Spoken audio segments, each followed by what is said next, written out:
Ụmụnne m na ụmụnna m ele otu ọnụ ọrụ unu hụkwarechi ọ nwanne ọnụ nwaanyị mba nnọọ awụchasịalanụ m eye ụmụnne m ọ bụrụ na iwe onye azụ ere iwe businessman iwe business woman biko buru oche na bịakete n'ihi na ihe ikwu na-amaghị ibe ezi ya asa aka ọrụ egeruo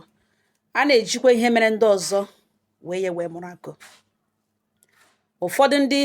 big men today, successful businessmen and women, ebutegasịrị ozu ha ọhịa na ụzọ ha ụfọdụ bịa sị onye ma onye gburu ha enweghị onye maka enwe onye maka ọzọ befe ya anya kpum eburu dị mkpa wụsawara famili ya ezinụlọ ya ga-ehi ige n'ime ala akọcha ya wara akụkọ ugbu a na-ehe meghala ya gbaa na Facebook before ị mara ha ya esi trend 2-3 days ma ọkwa na ọ ga-etrend mkpụrụ mmadụ ole na ole hụ ha lee o ghuola history ashapa shata ọzọ move forward biko bịa kete no ọwụghị onye niile ka ị ga-ata n'ike eshin eze onye ahụ emetọ gị n'isi ya si atahụkwala ọbụrụ bịa kete adịka onye dị happy now elu na ala tashiri eze bịa kete ka iji ntị ṅụ nụrụ ihe na ugbo ene nwee ike mee gịnị mara otu ishe ma operate ana m otu nwanne anyị nwoke akpọ m na fonu si m nwaanyị mba nọ m za ya sị m ga-edele akụkọ n'ugbo werekwa egbo tụwara ụmụnne na ụnụ gwadele ya nye one good reason ya ga-eji ya gaghị egbufu nwoke ya na ya bụ mekọrọ ihe nwoke mekege mkpụrụ obi emekege ya umeji na ụnụ convince godi ya gwagodi ya ihe kpatara nọ ya agaghị ihe ọ ga-ewe nọ naanị 100,000 makwa na ọ ga-eru na mmanya shina ya ga ha jọsụ ya na ire dị ịgara dibịa na ike dibịa na mgbe ụfọdụ na-awa ọkụ na ya adịghị redi ịga ebe ahụ na ọ naanị ya ga jụọ ese ndị na-awega mkparagịrị nye ha ego ha awega mkparagịrị n'isi nga ọ na-atokuwa fonụrụ n'ihu shedi ya ha ewere mgbe gbalaga gbawasara ya n'okpokoro isi agata ya n'ala na m nyegodi ya rizin gwagona ụmụnne na ụnụ gedela akụkọ nụ gwagodere ihe kpatara ya ga-eji ya ga hapụga disman ndụ n'isi hapụ ya ndụ n'isi ụmụnne m akpata oyi awụzuo ma m si ya nwanne m ya sị biko eji m Chineke bi n'eluigwe yọm ọkwa ị maara onye gị na ya na-ekwu ya sị m yes na ọnwa mba nnọọ m sị ị makwara onye gị na ya na-ekwu lekwa iji ekwukwe gị bịa ekwu otu ihe ị ga-eji iwe eme no enweghị otu ihe ọ sọkwara wụrụ ihe mere nọ enweghị rize enweghị ama mgbe m ga-asị ga ga-egbuwewe ọwụghị m onye ọwụghị dịka program na-eme ọwụghị dịka program na-eme ihe m na-epromotu mgbaghara emelere eluru asụ na ọrụ ndụ m alụrụwa biko nna m ọ gịnị mere mana enwekwala gị kọnsida wa anwakwala nwa kọnsida wa ị ga-egbupụ gbuo mmadụ ọwụ gịnị ka onye a mere o mere na gwa m ihe ọwụ ya sị m na otu mgbe na mụ na ya na-ekwu ihe na ya wụ otu mkpụrụ nwa nne na nna ya mụrụ ma n'elu ma n'ala na papa ya eji ha ahụ ọ n'isi ya ka ọ nọ mama ya eji ha ahụ na ọ n'isi ya ka ọ nọ na nwa ya nwoke nọ mahadum na ọ n'isi ya ka ọ nọ na nwunye ya eji ha ahụ na ọ na-enwe high BP ya na-ala ka ime ihe ọbụla ga-eme ogwugwu obere ihe obi mapụghala ya ghọwakwa onye ka ahụ na ya na-apa nwunye dịka akwa na ya na-achọzi ka o stress because of condition ya na ya hụrụ nwunye n'anya too much na ọ mụrụ ya ụmụ nwoke 3 ka edu ọkpara ya na-anụ mahadum na ihe ndị a niile ya enweghị ikwu ya enweghị nwanne ya ga-agbakwuru ụchọrọ ya na ọ n'isi ya ka ọ kọrọ ya na-agba na awụ mana e nwere enyi ya nwoke na-eme business this man ya na ya dị na mma for some time ya na ya bụ amara na the man mma ya ọfụma na ọma ya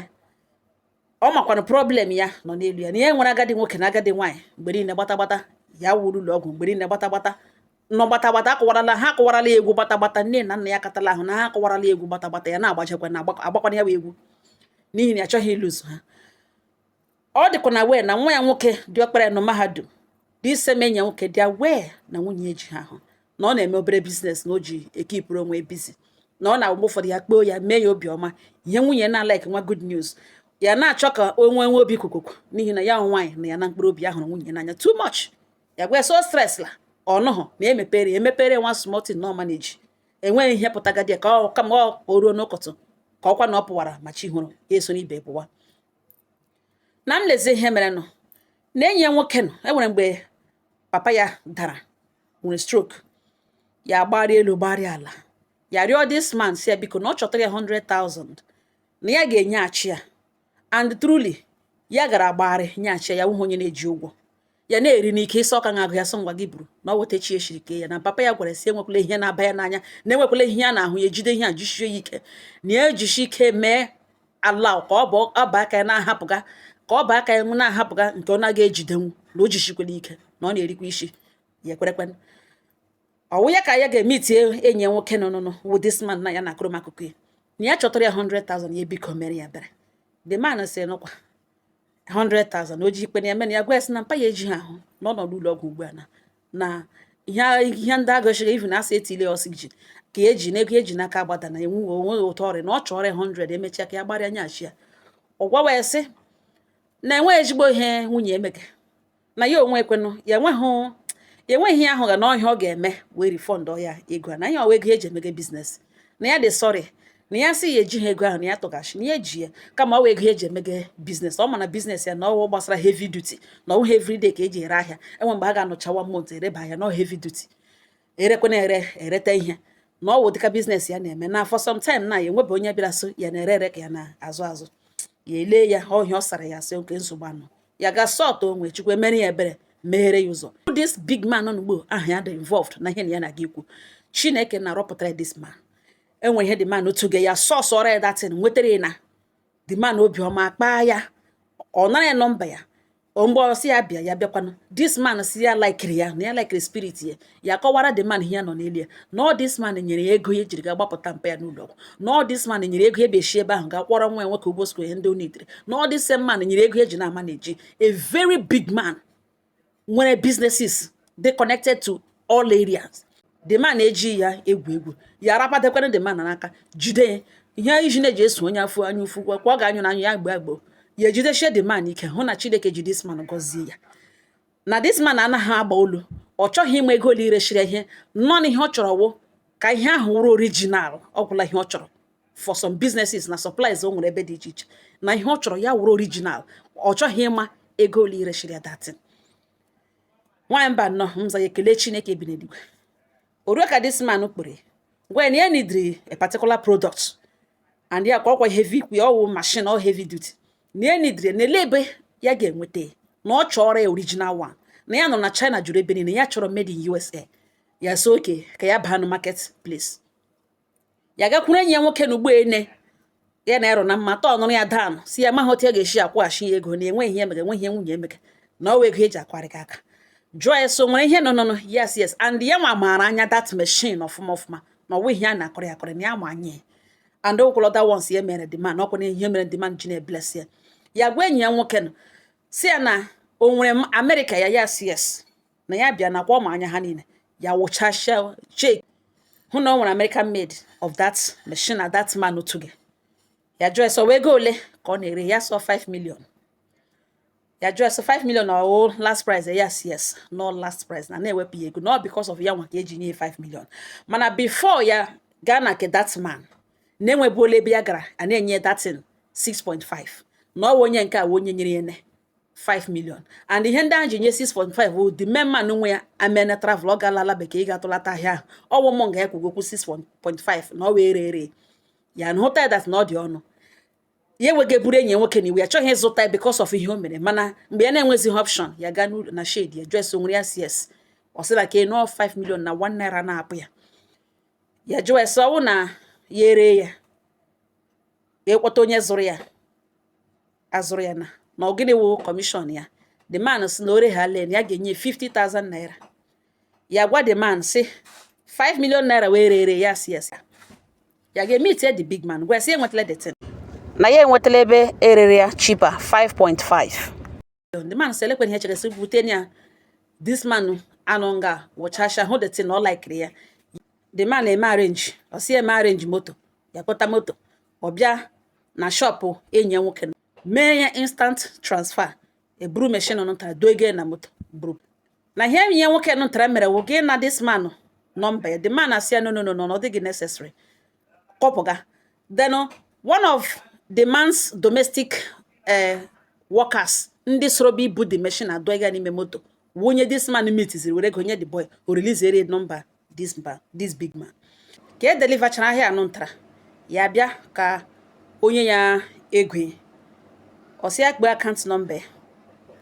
ya gba account number ya o tigire 50,000 ya jụọ esi gịnị ka o tiri ebe a ọ sị na 50,000 naira ya jụọ esi lekwa ihe ji 50,000 naira eme na 50,000 naira ọhịa na ya bụ ọhịa o kwesịrị inye nakwa ọsị ihe ọ na-ere ahịa nọ 5 million na commission ya ga-enye nọ 50,000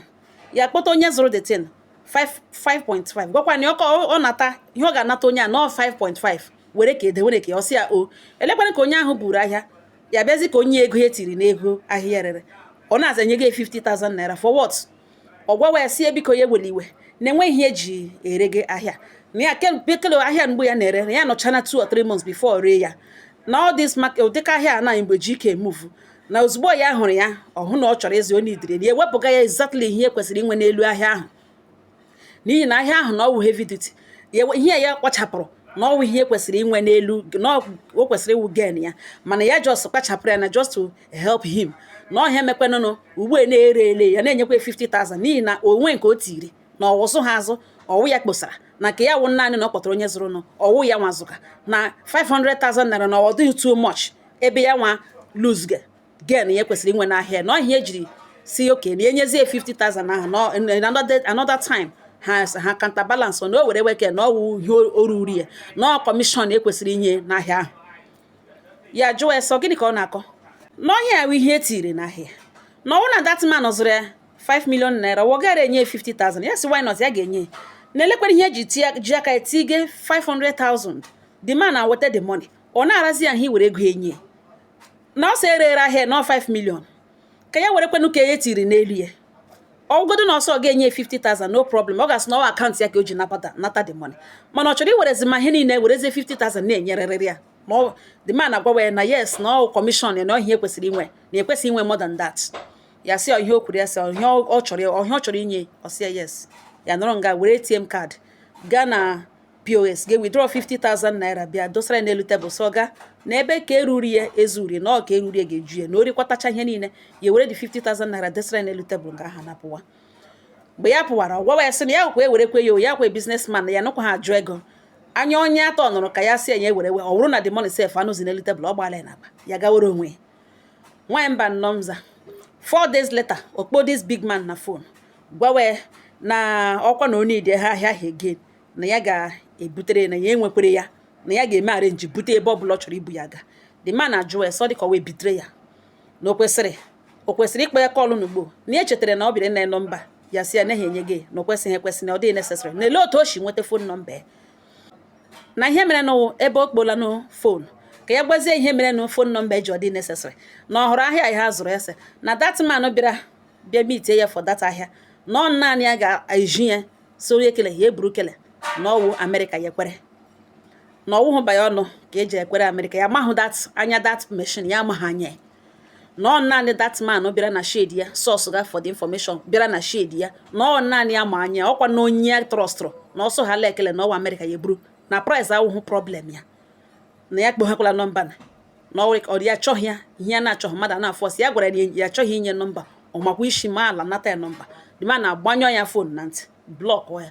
kpozie ụmụ nganga ha hara bija that they say which one of them were phone number enye this man amaghị ya before ha bịa na shade ya na ọwụ onye n'ime ha were phone number nye n'ihi na ya akpọole ọgwakwala na onye nyere na mana ọ chọrọ ịnụ ya from onye ọnụ the person ofu nna asị na ọ ya nwa na ya dị sorry the man asa aka ya na ọkwa ya nwara bịa rịọwa the man ji return the boy nye suspension mecha return ya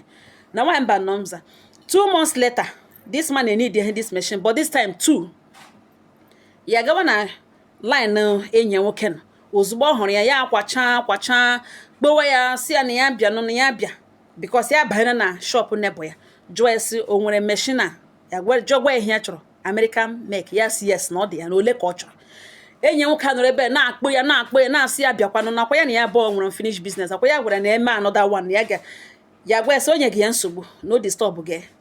na onye gị ya nsogbu na onye gị from this moment na onye gị ya nsogbu na ya amaghị onye ọwụ na ya chọkwana ihe ma onye ọwụ na ya abụọ enwe any business the man na-akpe na-arịọ onye ka ya nọ na shade ya banwara ya sakwa ihe ahịa ha na-eji aga ikpe na meeting mgbe niile mmadụ bata na shade ya obilite na-akpọ the person na ọnwụ na onye ahụ nọ na shade ya kpewe ya ele otu ọ ga-efili na ọkwa ihe ahụ ọ na-eme mgbe niile ekpokọta ọ na-anụ ọ gwawa ya sị na ihe na kọstọma ya gwa ya sị enweghị mgbe eji wụrụ kọstọma ya na ike na ya bụ gara aga na ya nọ na shade ya o werezi oche buru oche shepụta oche na ịghazie nga ọ ga na-ele ha ya ka ya na the man nọ na-ekwu price. This man agwa ya na ihe a ga-ereshia datin na 4.5 last na na-ewepụ ya ego na ihe eji nye dị so na old stock nekwe ndị e butere ọhụrụ na ndị ka nọ 5.2 million mana ndị ka nọ old stock with 4.5 na erezuru ego ya gwa the man so ngwa ka ha banye n'ime ụlọ ga mee business. Hey ye shi na ochie nwapụta dada man shi na ochie nwapụta bịa n'ihu shedi ha guzoro ngwa ya sị na ha etikwe ya n'ọrụ na ha etikwe na ha gala ịrụ ọrụ na ha etikwe n'ọrụ enwe ya tọpụrụ ya ọnụ ya gwa the man ihe ọ ga-etire the man etikwere na ya ozugbo abịaziri ịkwụ ụgwọ the man zi send ziri the money by then not trust or send the money na agaghị abịala ebe ahụ na eji aka make payment kpọọ moto butere ya buga ahịa ka ya gwa ebe ebu ya gachi no wete this man she trust or send the money ya werekwe the money kwụọ ụgwọ werezie eke ya elodo dị ahịa buru ya pụọ. Enyi nwoke nọ na-akpọzie this man again nọ ya kwe fidiri na ọma ahịa azụgara na ya fidiri na ọma ahịa ọzụga na these two machines that young man bịara bịa zụrụ na from Kenebo ya na-ele otu oshi ka ya mara na ọ jụọ ya si ihe China. The man na-akpọ esilekwe ihe anọji akpịrị na-agwa gị ya gwa the man si ya na ọ tụpụrụla ya ọnụ na kemgbe eji mata ya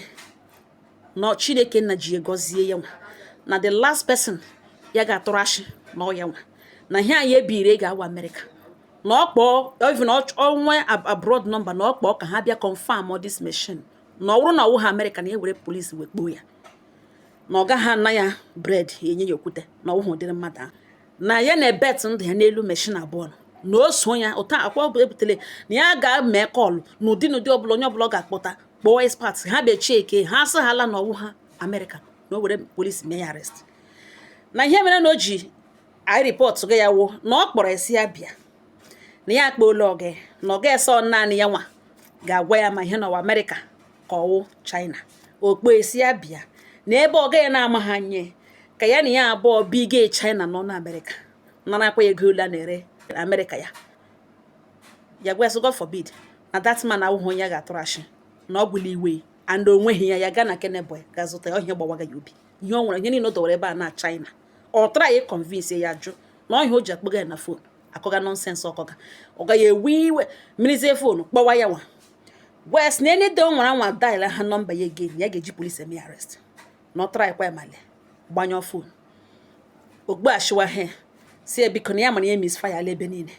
na in fact na ebiko mere ya bere na this and that na ya bịachi ka ya na ya bụ ọzọ kwọta ihe ishi azụ ya gbanyọ ya phone na ntị na nwanyị mba nnọọ na otu aka this man na-eme ihe o megezi na awụ ị ga-amara company ebe the man na-supply the thing ka o shie ebe ahụ lee ma ọ ga-aga nata the job na-aga ebige company ahụ na nwanyị mba nọ na m judele unu na ụdịrị mmadụ ahụ o kwesịrị ịka nọ ndụ na-eku ume somebody fidiri na ya nezi na ya deserve ihe dị mma rie sweat ya nakwachi gaga panyụkwara ya ọkụ ya Chineke mụnyere na m jugodo na ọ wụrụ unu ule ihe unu ga-eme na obi na ọ gbawale na otu o shidiri ya na wụ na mmadụ agwaghị ihe nidere nụ na akọcha na akụkọ that man because ya agaghị give any chances this time around. Ụmụnne m ihe butere m ngalugbeene ịnụ ngalugbeene we businessman a businesswoman agreement is agreement is an agreement gị na mmadụ ma agree something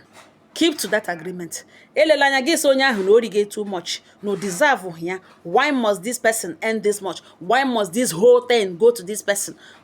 Ihe kwekọrịtara we ihe kwekọrịtara. Agreement is an agreement. Ọwụ nkwụ na-ata kpọmkpọm mata te aka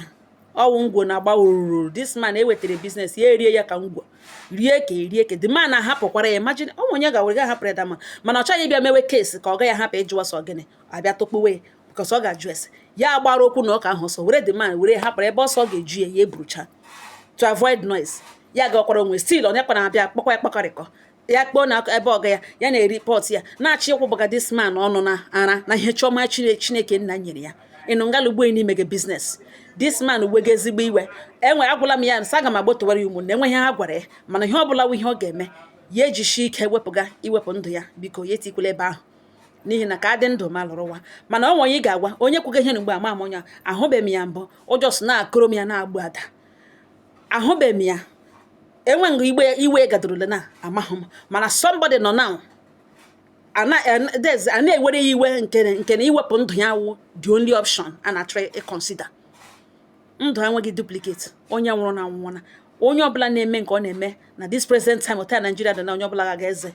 Onye Chukwu gbanyere ọkụ hapụrụ ọkụ ya na-egwu gị ga-agba switch mmadụ kpam itiri gbaghala ọ mara mma ọ wee egbe ka ọ gbara n'ime itiri onye ahụ ewere because enwe onye ga-eme agbanyere ọkụ ya ga-esi agba nkịtị. Once even NEPA na-ewe ọkụ ọ ka ga-apụrịrị ndị mmadụ n'ọnụ. Once NEPA were ọkụ onye ọbụla ga-ekwurịrị 1 or 2 ma ị ga-ahụ ndị gasị anụ ọjị ewerele ha ọkụ ha anụ ọjị ewerele ha ọkụ ha nonsense people ewerele otu aga na-ago ha ke ọkụ ewere n'ehihie mana abalị na-agoje ma ọ fọzikwe ihe Chineke gbanyere mmadụ gị ga-ejeje aka na-achị ga-emenyo ya ọwụhụ onye ọbụla ga-edi gharawa ọwụhụ onye ọbụla na-anụ that part